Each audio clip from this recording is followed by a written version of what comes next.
بسم اللہ الرحمن الرحیم۔ شروع کرتی ہوں اللہ تعالیٰ کے پاک نام کے ساتھ جو بڑا مہربان نہایت رحم فرمانے والا ہے۔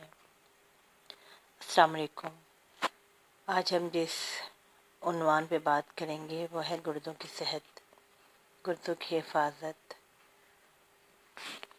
اور اگر کسی کے گردے حرام ہیں تو وہ کون سی چیز استعمال کرے جس سے گردے اللہ تعالیٰ کے حکم سے بالکل ٹھیک ہو جائیں۔ گردوں کے لیے پانی انتہائی ضروری ہے، تو انسان کو چاہیے کہ جن کو گردوں کی بیماری ہے وہ لوگ بھی اور جو بالکل ٹھیک ہوں وہ بھی پانی بوائل کر کے پئیں، کیونکہ یہ پانی ہماری صحت کے لیے بہت ضروری ہے۔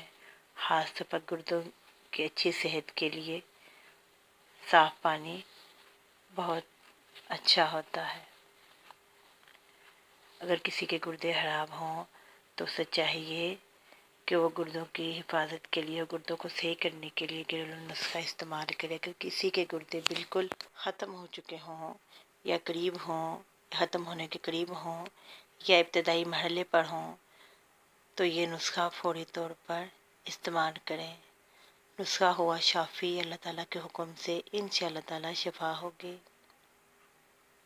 نسخہ یوں ہے: صبح کو 5 سے 7 پستے کے دانے کھائیں، دوپہر کو 5 سے 7 پستے کھائیں، شام کو 5 سے 7 پستے کھائیں۔ انشاءاللہ تعالیٰ اللہ کے حکم سے شفا ہوگی۔ 10 دن کھا کر الٹرا ساؤنڈ کروائیں، انشاءاللہ واضح فرق ہوگا۔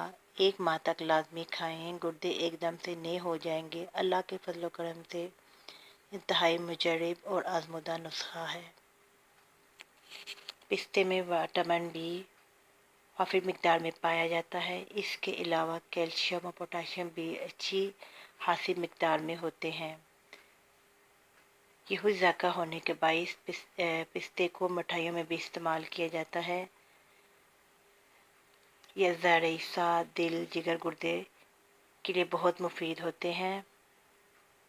پستہ حافظے کو تیز کرنے کے لیے اور دماغ کو طاقت دینے کے لیے بھی بہت بہترین ہے۔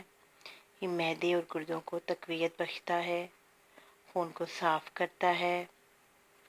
اس کے علاوہ پستہ جسم میں کولیسٹرول کی سطح کو کم کرنے کے ساتھ ساتھ خون کے کلاٹ ختم کرتا ہے اور شریانوں کے سکڑنے اور تنگ ہونے کے عمل کو بھی روکتا ہے اور حرکت قلب کو بند ہونے سے محفوظ رکھتا ہے۔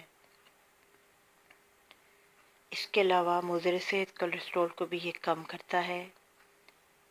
جن غذاؤں میں پستہ پایا جاتا ہے وہ انسانی صحت کے لیے انتہائی مفید ہوتے ہیں۔ پستہ کھانے سے مدافعتی نظام کو بھی تقویت ملتی ہے، وہ مضبوط ہوتا ہے۔ پستے میں بہت بڑی مقدار میں معنی تکسیدی اجزاء پائے جاتے ہیں جو عام طور پر گہری سبز پتوں والی سبزیوں میں موجود ہوتے ہیں۔ انسان کو چاہیے کہ اللہ تعالیٰ کی اس بہترین نعمت سے فائدہ اٹھائیں اور اسے